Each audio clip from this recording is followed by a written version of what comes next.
Bonjour à tous et bienvenue dans cette nouvelle vidéo. Je m'appelle Sophie et je suis praticienne en médecine indienne.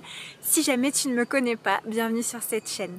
Comme vous avez été très nombreux à avoir commenté sous la vidéo du petit déjeuner Vata, eh bien j'ai décidé donc de poursuivre cette série sur les autres petits déjeuners pour les Pitta et les Kapha.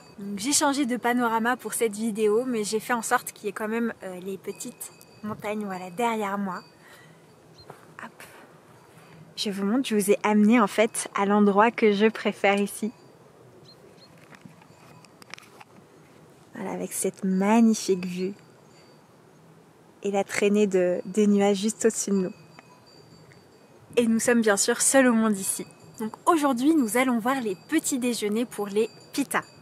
Donc les personnes Pitta, ce sont des personnes qui digèrent assez rapidement. Donc elles vont avoir besoin d'un petit déjeuner qui leur tienne au corps entre le moment du petit déjeuner et le moment du déjeuner. Il peut y avoir des crises d'hypoglycémie parce qu'elles ont la fâcheuse tendance en fait à utiliser énormément l'énergie pour se concentrer sur des objectifs.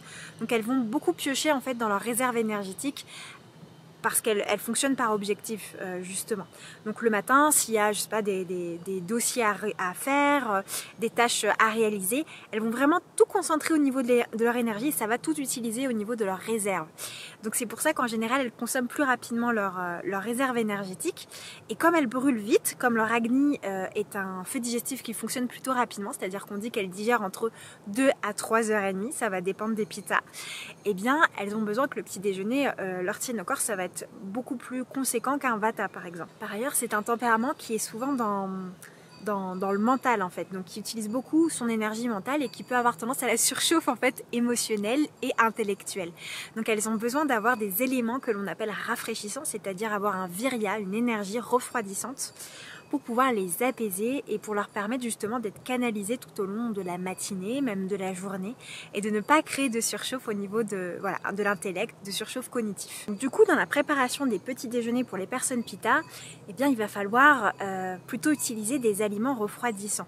Mais pas que, des aliments qui vont quand même être plutôt longs à digérer sans créer trop de fermentation ou d'acidité, puisque les Pitta vont avoir tendance justement à une acidité assez présente dans leur système digestif et d'ailleurs dans tout le sang. Ce sont des personnes qui peuvent vraiment souffrir d'inflammation et d'acidification. Alors, je vous avais parlé des porridge dans la première vidéo sur les Vata, sur le petit déjeuner Vata. Pour les Pitta, c'est la même chose. Les porridge vont être quelque chose d'assez roboratif et qui va tenir au corps en fait. Mais par contre, on ne va pas aller sur les mêmes éléments. On va partir sur des flocons, par exemple, un peu plus rafraîchissants, comme les flocons de riz, les flocons de quinoa aussi, qui peuvent tout à fait convenir puisque c'est tridoshique, les flocons de sarrasin également. On peut aller sur des flocons de coco, qui existent aussi et qui sont très bons. Mettre de la noix de coco, mettre des chips de coco par exemple. On peut partir aussi sur des épices un petit peu moins piquantes que pour les Vata, donc aller sur la cardamome qui va aussi convenir, le fenouil qui est tridoshique.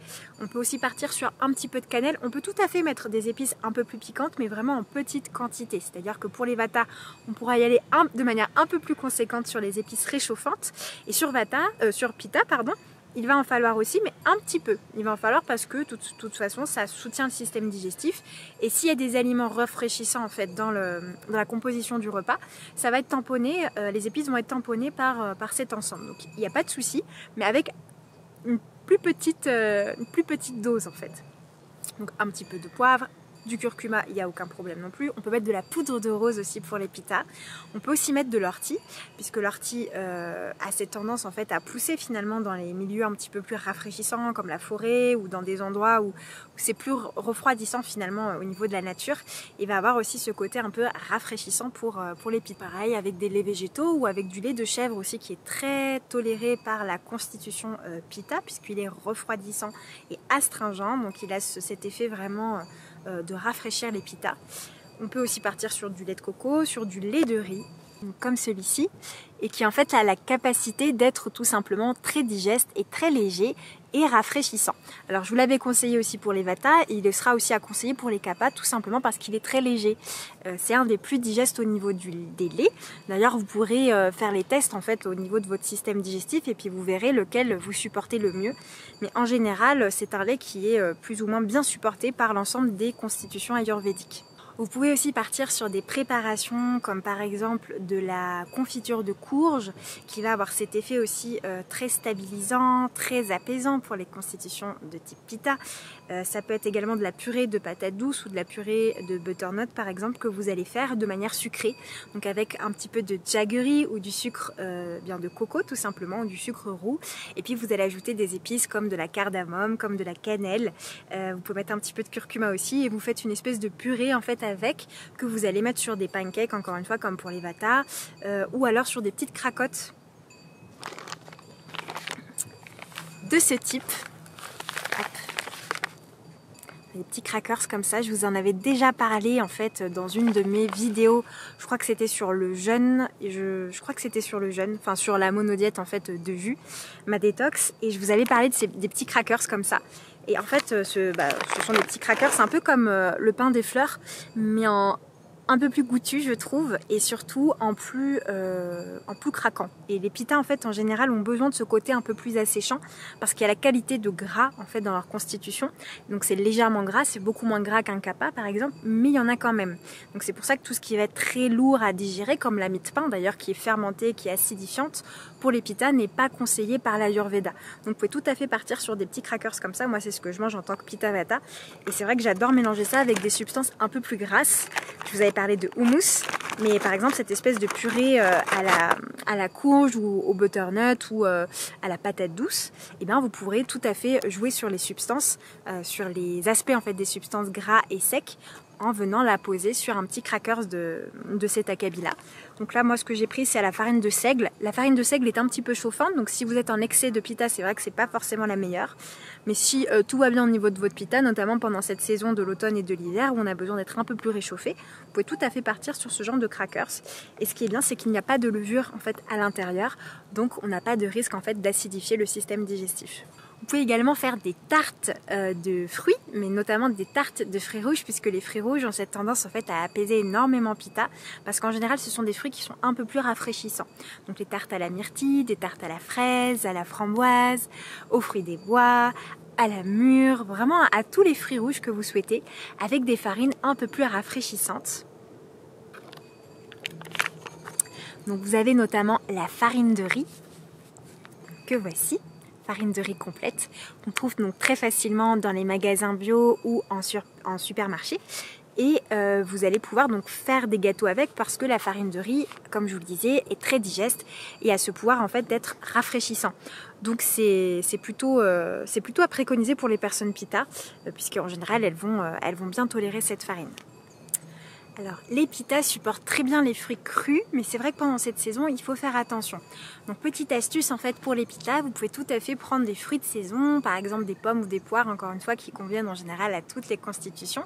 Alors les pommes plutôt cuites pour les vata, mais sinon c'est vrai que ce sont des fruits qu'on arrive à bien accommoder, et en fait pour pouvoir bien les tolérer pendant cette saison, vous pouvez les garder crus et puis mettre par exemple un petit jus de citron vert qui est un peu mieux toléré en fait que le citron jaune pour les constitutions pita, et mettre par exemple de la poudre de cannelle à l'intérieur et mélanger. Vous pouvez mettre un petit peu de sirop par exemple de rose si vous aimez bien, ou du sirop de lavande, et vous mélangez, et ça vous fait effectivement une petite préparation crue que vous allez mieux tolérer, avec pourquoi pas un petit peu de noix de coco par exemple.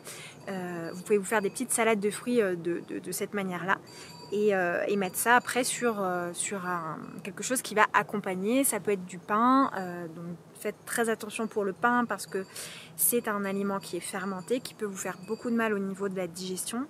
Donc vous pouvez vous référer en fait au pain que j'avais proposé pour la constitution vata, pour les petits déjeuners vata, et partir sur le même type de pain qui est beaucoup plus digeste en fait pour vous, ou alors sur les petits crackers que je vous ai montré juste avant.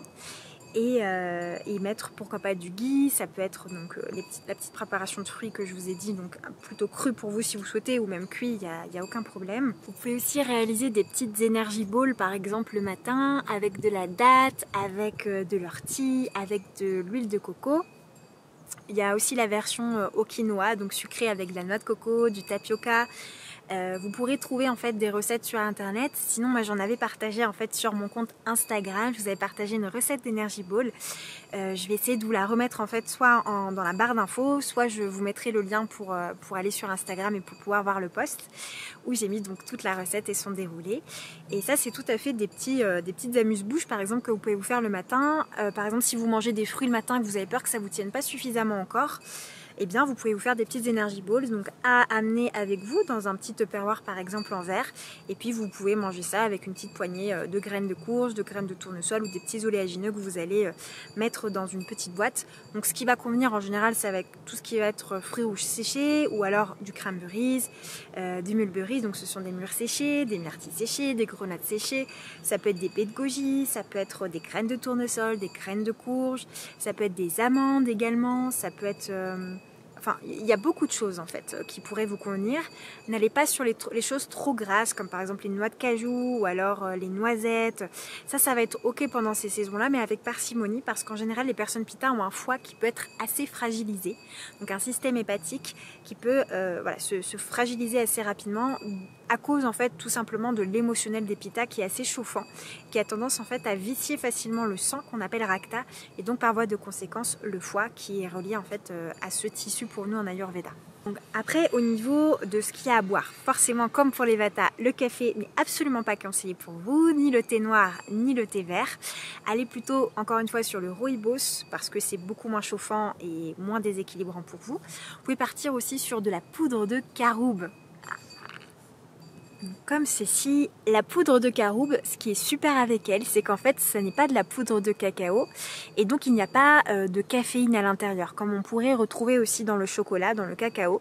Donc c'est beaucoup moins agressif en fait pour les personnes pitta, et ça vous pouvez tout à fait en dissoudre en fait dans du lait végétal par exemple, comme du lait de riz que je vous ai présenté tout à l'heure. Voilà, ça se présente comme ça en fait, c'est comme ça ressemble un peu à de la cannelle en fait, et ça a un goût d'ailleurs de cannelle je trouve. Ça sent super bon, j'adore ça. Et en fait je le fais diluer comme du cacao dans du lait végétal par exemple le matin, et vous pouvez ajouter après un petit peu, parce que c'est pas du tout sucré, vous pouvez ajouter par exemple du sucre de coco ou du jaggery si vous souhaitez, ou du miel d'acacia ou de lavande également dans votre lait végétal avec la poudre de caroube. Ça en fait remplace le cacao. Alors ça ne veut pas dire qu'il ne faut pas boire du cacao, mais le cacao, comme je vous le disais, a ce côté riche en caféine qui peut un peu trop aussi booster les pittas. Donc si vous sentez que le système nerveux est un peu fatigué, que vous êtes stressé, que vous n'arrivez pas à récupérer l'énergie, évitez de trop pousser sur l'énergie et donc prenez plutôt des choses adoucissantes et apaisantes comme par exemple la graine de caroube. Donc après vous pouvez partir sur des infusions de fleurs. La fleur en général est rafraîchissante. Alors pas toutes les fleurs, mais elle a ce côté apaisant et sadique, puisque tout ce qui va se gorger du soleil pour nous en Ayurveda en général est sadique, puisqu'il va capter l'énergie du soleil et donc le restituer à l'humain en fait. Donc du coup vous pouvez partir sur de l'ortie, comme je vous le disais tout à l'heure. L'ortie est très bonne pour les personnes pitta. Vous pouvez aller en fait sur des mélanges de fleurs et faire des compositions en fonction de vos besoins. Donc la lavande, la rose qui est vraiment une must-have pour les pitta. Vous avez la verveine, vous avez la menthe poivrée qui est très bonne pour vous, la réglisse, les fleurs d'hibiscus, vous avez les fleurs de jasmin, enfin vraiment tout ce qui va faire sens pour vous. Encore une fois, vous pouvez tout à fait vous connecter en ressentant en fait l'odeur de la fleur, l'odeur de la plante que vous allez sélectionner. Moi c'est comme ça que je compose mes infusions en fonction du besoin de mon corps, et donc je lui demande en fait tout simplement en allant un petit peu renifler mes bocaux de plantes ou mes sachets de plantes, je vais regarder qu'est-ce qui résonne en fait en moi et de quoi mon corps a besoin aujourd'hui. Et vous pouvez tout à fait aussi procéder de cette manière si vous ne savez pas trop comment composer vos infusions, en faisant bien évidemment attention aux contre-indications au niveau des plantes entre elles, mais en général voilà, il faut faire attention quand vous sélectionnez vos plantes, mais vous pouvez tout à fait utiliser de cette manière. Moi c'est comme ça que je fais en général, ça réussit plutôt bien. Donc, autre alternative, ce sont les jus verts que vous pouvez prendre le matin. Donc, pour les pitta, les jus verts en fait ont cette capacité à être un peu plus rafraîchissants, un peu plus astringents et un peu plus amers, ce qui a tendance donc à soutenir leur sphère hépatique et aussi à les apaiser. Vous pouvez partir sur des jus de concombre, des jus de céleri, des jus de chou cal par exemple ou de chou vert.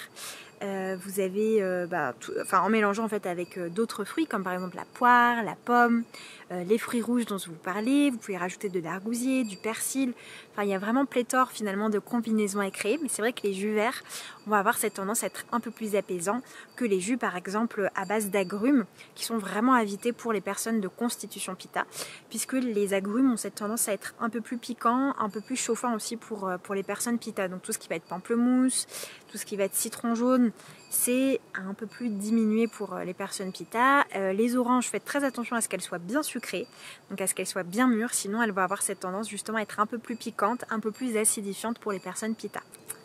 Vous pouvez également partir sur par exemple du tofu brouillé ou alors des œufs également brouillés ou à la coque ou des œufs durs, il n'y a vraiment aucun souci, avec pourquoi pas une poêlée de légumes également avec des épices, des légumes verts par exemple, que vous pouvez manger le matin si vous aimez bien le salé. Ça peut être également pour les sportifs en fait de la viande blanche pardon, comme du poulet par exemple, mais réservé vraiment aux personnes qui vont avoir de l'activité physique, avec pourquoi pas une poêlée de légumes verts pour soutenir la fonction hépatique des personnes pitta en fait qui sont un peu plus sportives. Vous pouvez partir aussi sur des granolas ou sur du muesli par exemple avec des graines de chia, avec des fruits rouges séchés dont je vous parlais. Ça peut être avec un petit peu d'épices comme par exemple des épices façon chai que vous pouvez consommer, ou des chips de coco encore une fois qui sont très indiqués pour votre constitution, et puis vous mélangez, vous faites un petit peu votre tambouille ayurvédique et puis ça vous fera un petit granola, pourquoi pas maison à manger. Vous pouvez également faire d'autres préparations, donc comme par exemple le payasam. C'est vraiment une recette que j'adore et que j'ai découvert en Inde quand je suis partie faire mes études en Inde, dans le Karnataka. La cuisinière en fait m'avait fait cette recette et je voulais partager dans un de mes e-books. Je crois que c'est dans l'e-book de l'automne ou de l'hiver, je me souviens plus où je vous l'ai mis, et en fait c'est délicieux. J'ai retrouvé en fait une autre recette qui est très bien aussi, donc c'est à base de lait, de vermicelle, d'eau, de sucre, vous pouvez tout à fait mettre du sucre de coco par exemple, de lait concentré, de beurre clarifié donc qu'on appelle le ghee, de noix de cajou, d'amandes, de raisins secs et de pistaches, et c'est vraiment délicieux, ça tient super bien au corps. Pour la saison par exemple de l'automne et de l'hiver, c'est absolument tout indiqué. Et c'est vraiment très apaisant en fait pour l'appétit justement des pitta qui est très fort le matin, ou qui peut être fort le matin, ça peut dépendre aussi de vos déséquilibres et de votre double constitution. Sinon vous avez aussi des gâteaux donc à base d'amandes. Tout ce qui va être à base d'amandes en général non seulement est sattvique mais en plus va apaiser pitta. Donc je vous ai partagé dans mon dernier e-book sur les recettes ayurvédiques, dans lequel je vous ai partagé en fait 30 recettes ayurvédiques. Je vous ai mis la recette de ce gâteau qui est absolument délicieux, le gâteau du bonheur comme j'aime à l'appeler, qui est à base de roses et d'amandes. Vous le retrouverez dessus. J'en profite pour vous dire que la promotion sur l'e-book va se terminer en fait à la fin du mois de novembre. Donc vous pouvez encore en profiter si vous souhaitez. Je vais vous mettre en fait le lien pour pouvoir aller le consulter et si jamais vous souhaitez l'acheter donc dans la barre d'infos. Donc pour récapituler, pour les pitta, il vous faut un petit déjeuner qui est roboratif, qui n'est pas trop gras, qui n'est pas trop fermenté. Donc on évite de manger des choses trop acides aussi, comme le fromage, les produits laitiers. Vous pouvez pour le lait, par exemple, si vous coupez avec de l'eau et des épices, ça c'est tout à fait ok. Vous pouvez aussi partir sur des yaourts en fait végétaux. Moi par exemple, l'été, en tant que Pitta Vata, je mange en fait des yaourts de riz ou des yaourts d'amandes ou des yaourts de coco. Donc ça c'est quelque chose qui me rafraîchit énormément, mais pour cette saison-là, à voir comment vous le tolérez. Parfois pour certains Pitta ça peut être ok, parfois non si vous avez un déséquilibre en Vata par exemple. Donc ce que je fais c'est que je prends du muesli que je mets en fait à base de chocolat ou à base de dattes ou à base de flocons de sarrasin, etc. que je vais mettre en fait dans mon yaourt de riz ou d'amandes comme je vous disais. Je mélange ça puis je prends une infusion d'épices à côté, puis ça me fait un petit déjeuner qui me convient très bien pour l'été par exemple. Mais ça va être vraiment à moduler en fonction des saisons. Donc on évite quand même tout ce qui est fromage ou tout ce qui va être yaourt un peu trop acide, comme par exemple du yaourt au chocolat. Voilà, ça c'est quelque chose qui va pas trop vous convenir le matin, qui est un peu trop gras et un peu trop acidifiant, ou les yaourts à base de café par exemple le matin, c'est vraiment à éviter. Donc faites attention à vos mélanges. et puis quelque chose qui est apaisant aussi pour votre mental, donc rafraîchissant de préférence, ou en tout cas apaisant, qui vous tienne au corps pour éviter la colère, éviter la remontée d'acide et éviter justement que vous sentiez un petit peu partir dans tous les sens. Un petit déjeuner qui est structurant pour vous, qui est apaisant et rafraîchissant, va vous permettre justement d'avoir un mental qui est beaucoup plus stable, qui est beaucoup plus agréable aussi pour les autres et pour vous, et qui va vous permettre tout simplement d'avoir une énergie moins violente en fait, puisque vous avez cette tendance comme une espèce de bombe à vraiment tout concentrer dans le cœur de votre corps et à faire un peu exploser l'énergie. C'est vraiment en général des personnes qui sont dans une énergie explosive, et ça c'est pas bon pour le système digestif et pour le foie. Donc ça vous permet aussi d'entretenir vos organes, vos organes profonds, vos organes digestifs notamment, et puis votre énergie tout simplement. Donc voilà les aventuriers, j'espère que cette vidéo vous aura permis d'avoir quelques inspirations pour la préparation des petits déjeuners pita. J'ai essayé d'être concise, bien évidemment ça n'est pas du tout exhaustif, il y a encore plein d'autres combinaisons qu'on pourrait regarder ensemble ou que je pourrais vous conseiller, mais malheureusement on ne peut pas tout dire non plus dans une vidéo, c'est pas possible. Et puis j'essaye d'être beaucoup plus courte aussi dans mes vidéos pour vous permettre de pouvoir regarder la vidéo en entier. Donc n'hésitez pas à vous abonner à la chaîne si ce n'est pas encore fait, à liker la vidéo si jamais elle vous a plu pour tout simplement me donner du courage et permettre à la vidéo tout simplement d'être mieux vue sur la toile YouTube. Je vous fais des gros bisous, je vous dis à très vite pour la prochaine vidéo sur les petits déjeuners Kappa. Je vous embrasse très fort.